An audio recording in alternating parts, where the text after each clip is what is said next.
É interessante que hoje, quando eu meditava essa passagem do Evangelho, a primeira coisa que me veio foi vingança. Hoje é um dia de vingança. Nós estamos relembrando a vingança de Deus. Depois eu vou explicar melhor para vocês entenderem. Até no livro do profeta Isaías, lá diz no capítulo 35, versículo 4, eis que Deus vem para vingar. Primeiro vamos entender o que é uma vingança. Aí no momento da meditação eu me distraí e acabei me lembrando de um filme muito antigo que passava antigamente na TV, quando eu era criança. Esses filmes de faroeste, que não passa mais, né? E esse filme, o nome do filme Era Uma Vez no Oeste. Ali até a dona Márcia com o seu Jorge estão balançando a cabeça ali. Esse filme é interessante, que ele começa com um homem com uma gaita, que ele fica sempre tocando aquela gaita. Ele chega numa cidade, ele toca a gaita, uma música assim meio que melancólica. E aí ele vai se tornando conhecido aos poucos, mas sempre numa atitude de não falar muito. Aí ele está atrás de um homem. Mas que homem é esse? Tá bom, vou passar logo para o final. No final do filme existe um duelo entre ele e esse homem. E ali estão os dois, né? Prontos.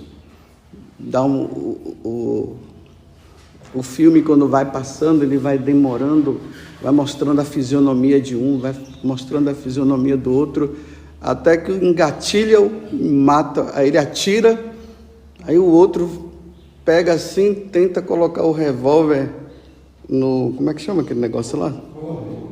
É, isso aí mesmo. Tenta colocar lá e de repente ele cai no chão. Quando ele cai, porque para esse homem, o da gaita era sempre um mistério. Quem é esse cara que está atrás de mim o tempo todo? Então, quando ele cai, aí ele vai, pega a gaita dele, coloca na boca. Aí o homem que já está ali prestes a morrer, ele se lembra de uma das maiores atrocidades que esse homem tinha feito. O que foi que ele fez? Ele pegou o irmão desse rapaz, desse homem, que ele já era mais novo, colocou nos ombros com uma corda no pescoço. E aí colocou a gaita na boca dele, para ele tocar a gaita até ele se cansar. E quando ele se cansasse, ele cairia no chão e a corda apertaria o pescoço e mataria o irmão dele. Olha a vingança do cara. Matou o irmão.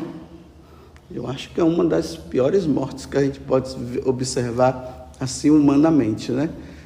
Enquanto ele ficava em pé segurando o irmão que estava em pé dele com a corda no pescoço, ele tinha uma grande responsabilidade. Ele não podia cair, porque se ele caísse, o irmão morreria.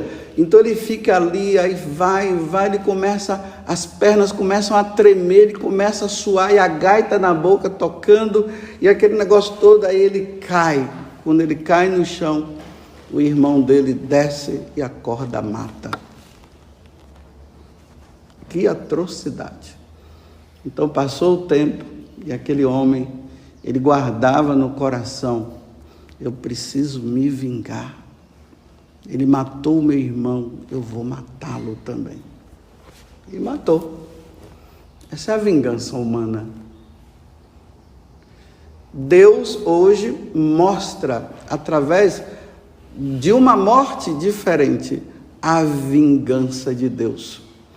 Lá no prefácio, que daqui a pouco eu vou rezar, lá vai dizer o seguinte, que na árvore do paraíso, o homem foi enganado, e por isso o pecado entrou no mundo. Mas na árvore da cruz, lá não está usando a palavra vingança, mas na verdade é isso. Deus se vingou.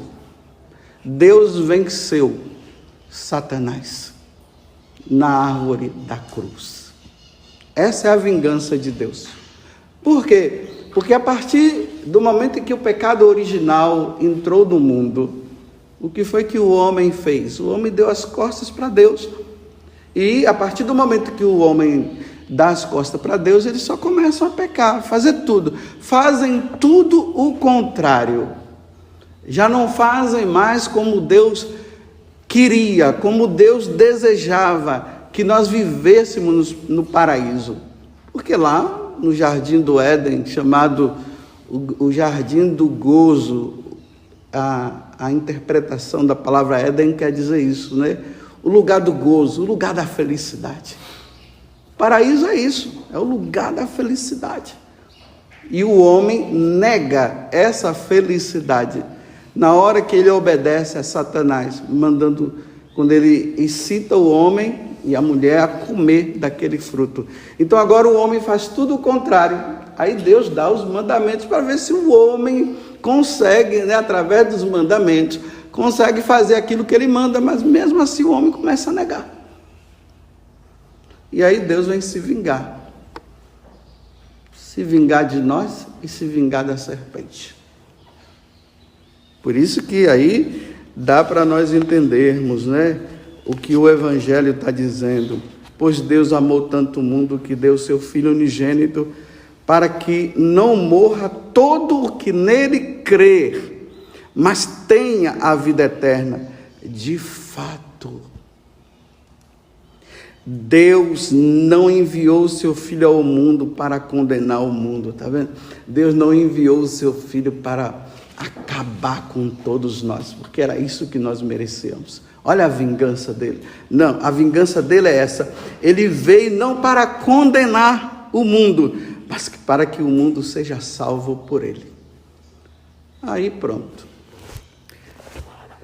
Deus agora, ele recomenda, no dia de hoje, a igreja nos leva a fazer essa memória. Todos os católicos, eu estou falando católicos, deveria ser todos os outros, mas como os outros se sentem ofendidos, então, problema de quem sente-se ofendido.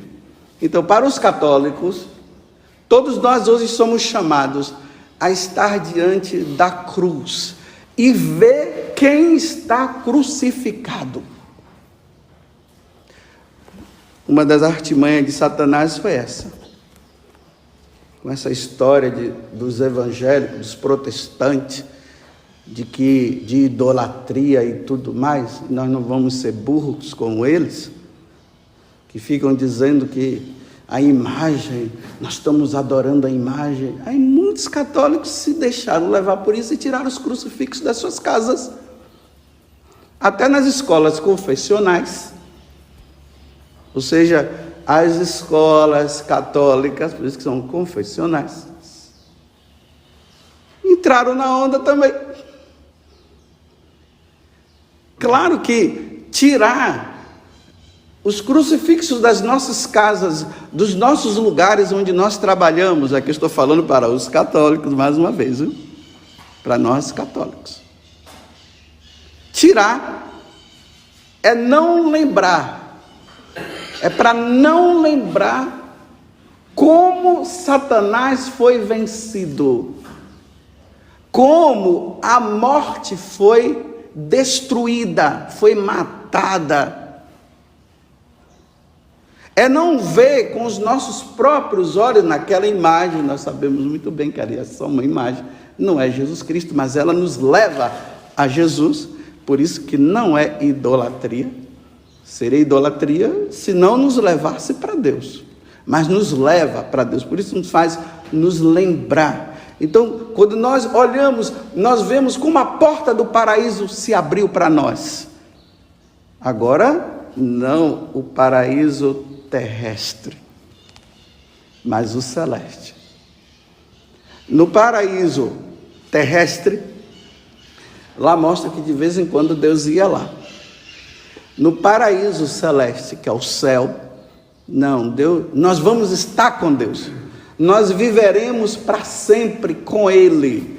Não é que Deus vem nos visitar, nós iremos para lá para morar com Ele. Então hoje, quando a igreja nos convida a venerar, a adorar aquele que está na cruz, Ele está nos levando a isso, como eu já falei. Olha só como Deus se vingou, meu Deus. Ele mandou o Filho dele. Olha como Jesus morreu por nós. Que vergonha, meu Senhor. O Senhor tem que passar por isso. Como diz Daniel lá no capítulo 9, o meu rosto fica corado de vergonha de saber que foi preciso que Deus morresse para me salvar. Isso é uma vergonha, porque Ele não deveria ter morrido. Mas para Ele não ter morrido era preciso que nós continuássemos como Deus sempre quis que nós vivêssemos no paraíso. Mas porque nós pisamos na bola, agora Deus tem que passar por isso, como na leitura de hoje da carta aos Filipenses, né? É opcional, pode ser Números ou Filipenses, eu preferi Filipenses, aonde fala aqui, né, que Ele se humilhou. A humilhação de um Deus de se tornar um homem como nós, para morrer na cruz pela nossa salvação. É uma alegria misturada com uma tristeza e ao mesmo tempo com uma vergonha. A vergonha, Ele está lá na cruz por causa do meu pecado. A tristeza, porque Ele morreu. Mas a alegria, porque Ele me salvou. É isso que nós devemos meditar. Então, Satanás, sabendo de tudo isso, que nós precisamos sempre trazer isso à memória, e a melhor forma de nós trazermos à memória também é vendo com os nossos próprios olhos, ali na cruz, como tudo aconteceu. Ele quer tirar isso do nosso meio. Mas hoje eu quero convidar os católicos que tiraram as suas cruzes das suas casas por influência protestante. Como eu falo, né? Crie vergonha na cara e traga de volta. Porque quando um católico, ele começa a entrar nessa linha, ele já começa a apostasia. Ele já vai abandonando a fé que Deus nos dá na igreja. E na igreja católica é uma tradição, é um costume, nós temos o crucifixo para nós rezarmos. Não somente o Santíssimo Sacramento, mas através também da cruz. Então, quando uma pessoa tira, ela já está começando a apostatar, está abandonando a fé, já está se tornando protestante. E não é a cruz somente o madeiro, não. É com a imagem de Jesus. Porque aí vai virar protestante mesmo. Porque eles, com a ideia de questões de idolatria, eles ainda permitem uma cruz sem uma cruz lá de madeira, claro, né? Sem o crucificado, para não dar a impressão que está tendo adoração e caindo no pecado da idolatria. Então, nós católicos, a cruz tem que ter o crucificado, a imagem do crucificado. Se não tiver, nós estamos caminhando para o protestantismo. E a gente vê essa lástima em algumas igrejas católicas, que só tem aquela cruz lá, sem a imagem do crucificado. E essas paróquias que têm a cruz sem o crucificado é sinal de protestantismo. É igual a igreja presbiteriana, né, que tem lá a cruz sem o crucificado.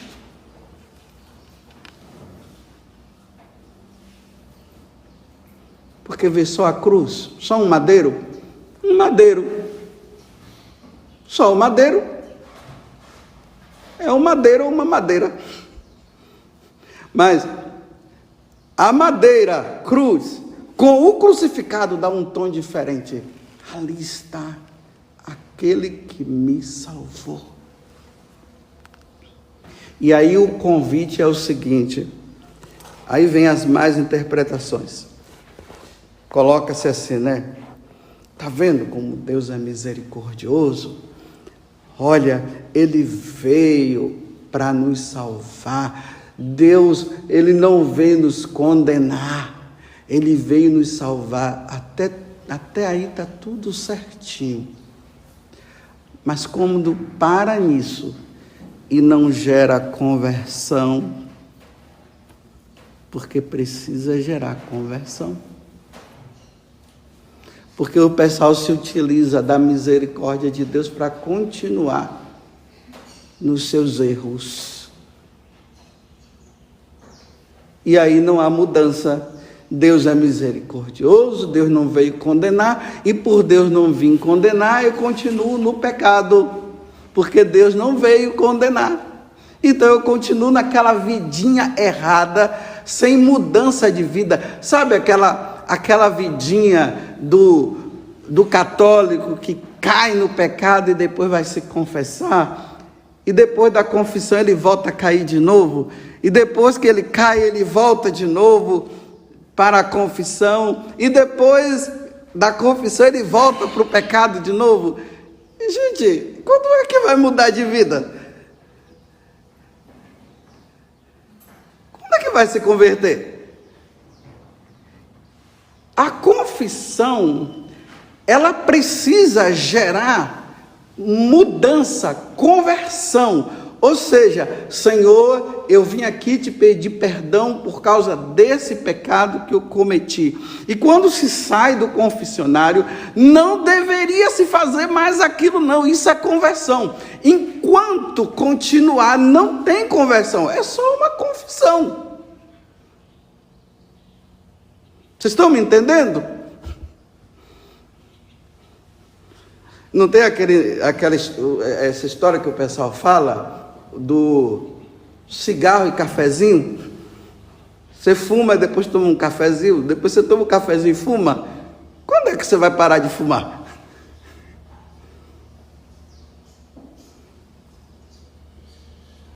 Então não há conversão. Quando se fala de pecado mortal, os pecados mortais, eles não deveriam existir na nossa vida. Por isso que São João diz que quem crê em Jesus, quem é de Jesus, não peca. Então, quando ele diz assim, não peca, ele está se referindo aos pecados mortais. Mas essa vidinha vai, aí sai do... padre, eu vim me confessar, qual é o pecado? Eu matei, eu caí no pecado da masturbação, eu traí minha mulher, e não sei o quê. Você sabe que eu sou fraco, né, padre? Não sabia, não. Não vem justificar. Então tá bom. E aí, meu filho? Você vai parar de ver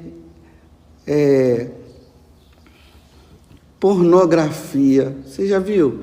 Você vê pornografia, cai na masturbação, ou cai com a sua namorada lá e tudo. Então, você vai parar quando? Não sei, padre. Não sei. Aí tá vendo? Mas está confessando. Era para ele sair dali dizendo assim, não, padre, eu não vou mais roubar. Chega, eu não quero mais roubar, eu não quero mais cair nesse pecado da sexualidade, eu não quero, padre, com a graça de Deus, eu vou fugir de todas as situações. Não, você vai para o confessionário, confessa, passa uns dias, aí passa o dedinho lá no celular, começa a ver de novo, aí cai, aí vai, tem que confessar, aí vai lá, confessa, aí depois volta. Meu Deus, quando vai mudar? Você está vendo como é entender errado a misericórdia de Deus? Se entende a misericórdia de Deus nesse sentido. Mas Deus me ama como eu sou. Né? Fazendo essa sem vergonhice. Deus te ama, né? Ama sim, mas quando você vai mudar?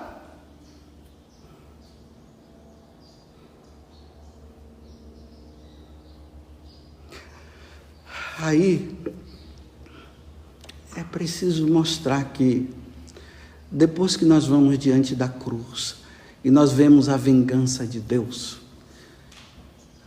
aí depois que nós meditamos e vemos como Deus nos salvou, aí nós deveríamos sair dali dizendo assim: Senhor, eu não quero mais, porque agora vem a outra parte que ninguém quer saber mais disso. E a segunda parte é Deus dizendo assim: olha, a minha parte eu já fiz, e a sua? Você vai parar ou não vai? Porque, meu filho, na primeira vez eu te livrei do inferno, foi por isso que eu morri, por isso que eu não vim condenar você, eu te livrei do inferno. Agora, com a minha morte, eu abri a porta do céu, agora você resolva, você vai mudar ou não vai? Porque agora Deus não vai fazer mais nada. Olha, Deus no Antigo Testamento, nós vamos vendo quando Ele vai preparando-nos para a vinda de Jesus, Ele vai fazendo muitas alianças conosco, muitas alianças, para que nós pudéssemos ter em mente que nós deveríamos mudar. E quando Jesus chegasse, era para Jesus encontrar todos nós assim, olha, tudo já assim, com o coração convertido, só esperando Ele morrer para eliminar tudo. Era assim que Deus deveria nos encontrar. Por isso que fala, né, que João Batista iria preparar um povo que estaria o quê? Preparado para esperar Jesus. Não um povo que estaria no pecado, vivendo a vida errada. Era um povo pecador que estaria esperando a morte de Jesus na cruz. É isso. Então Jesus vem, Ele morre, Deus chega no ápice. Quando Deus envia o seu Filho, é porque agora não tem mais outra forma. Acabou. Não vai ter a segunda vingança mais. Acabou. É Deus por Deus. Acima de Deus não tem mais ninguém. E se foi Deus que nos salvou, não tem mais como. Só que agora nós precisamos dar uma resposta. Então, olha, as prostitutas, aqueles que vivem a ideologia de gênero, os católicos que estão vivendo isso, porque se eu falar dos outros vão ficar ofendidos. Então, só os católicos, eu estou falando, os católicos que vivem aí, que acham certa a ideologia de gênero, os católicos que acham certo essa questão de homem viver com homem e mulher vivendo com mulher, os católicos que acham sim que o aborto deve acontecer dependendo da situação. Os católicos de lá de fora não, de lá vivam do jeito que quiser, eles vão dar a resposta dele, problema deles. Eles não creem em Deus, e não crendo em Deus não vai mudar, Deus existe do mesmo jeito. Então todas essas pessoas hoje devem chegar diante da cruz e dizer assim: Senhor, mas não, eu não quero mais, não quero. Aí veja a misericórdia de Deus. Tá bom, meu filho, agora você me fez feliz. Eu estava com muita raiva de você. Com essas suas atitudes, você só dava pontapé na minha cara, mas você está dizendo hoje, diante do meu filho que morreu na cruz, que você não vai fazer isso? Não, eu estou muito feliz. Meus filhos, agora persevere, continue firme aí, olha, porque quando você morrer, você virá para morar comigo. Mas você decide. Deus não vai mais ficar puxando ninguém e dizendo: vem para o meu lado, vem para cá, você também fica. Não, Ele não vai, Ele já fez tudo o que Ele tinha que fazer. Agora cada um resolve sua vida. Se você quer viver tudo isso que eu acabei de dizer, pode viver. Se você quer ser corrupto, olha, seja um verdadeiro corrupto, aproveita, rouba de todo mundo, não só de alguns, rouba mesmo. Enche a tua casa, faz da tua casa um cofre como a casa de tio Patinhas. Pega mesmo, vai pegando dinheiro, vai enchendo, pega de todo mundo, viva, desfrute de tudo isso no roubo, vai desfrutando, pega de quem você quiser, porque agora você tem que dar a resposta. Não, Senhor, eu quero continuar nessa vida. Então Deus vai cruzar os braços e vai dizer: eu não posso fazer mais nada, meu filho. Se nem com a morte do meu filho você não muda, o que é que eu posso fazer? Agora também não venha com aquela conversinha fiada, porque não sei se vocês sabem, essa conversinha fiada, ela veio lá do inferno. Essa mentira, que depois vai para o céu. Essa é a mentira de Satanás, que todo mundo, tem muita gente acreditando. Não muda de vida, Deus é misericórdia. Um dia eu fiquei assim, olhando. Aí um sacerdote, né? Em uma reunião, eu sei que ele estava mandando um recadinho para mim. Como ele não tinha coragem de falar diretamente, ele aproveitou naquela reunião, porque assim, as pessoas não têm coragem de falar diretamente, ela manda recado na reunião, né? Aí ela disse assim: eu só prego a misericórdia. Eu não falo de inferno. Inferno é coisa do Antigo Testamento, o Deus vingador. Eu só falo do Deus misericordioso, que é Jesus Cristo. Como se Jesus, quem falou de inferno diretamente foi Jesus. No Antigo Testamento não fala de inferno. Quem disse haverá choro e ranger de dentes foi Jesus.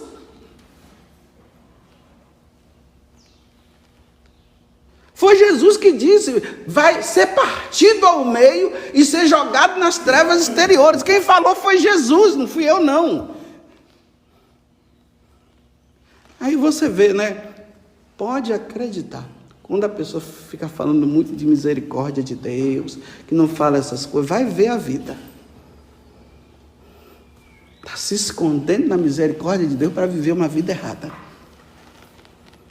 Aí fica falando de misericórdia. Não, eu não falo de inferno, nem falo de teologia da libertação também, disse assim, né? Eu só falo da misericórdia, porque o rosto misericordioso de Jesus, ai, tão bonitinho, né? Meu Jesusinho, meu amado, aí, meu Jesusinho misericordioso, e continua no pecado, né? Você pode acreditar que aqueles que não falam do inferno é porque estão vivendo uma vida errada. Então ele amortece a consciência dele falando assim, do Deus da misericórdia, do beijinho, do meu abraço, meu Jesusinho, queridinho, da minha vida, e não muda de vida. Aí eu vi que estava mandando um recadinho para mim, eu fiquei quieto. Quieto eu fiquei e quieto ficarei. Porque não está falando a verdade. Meus irmãos, se nós não pensarmos na existência do inferno, ou seja, na existência de que um dia nós iremos pagar pelos nossos pecados, se nós não pensarmos nisso, ninguém muda de vida. Se nós só pensarmos que Deus é misericordioso e Deus é bonzinho, e Ele é bonzinho mesmo, não é bonzinho, Ele é bom.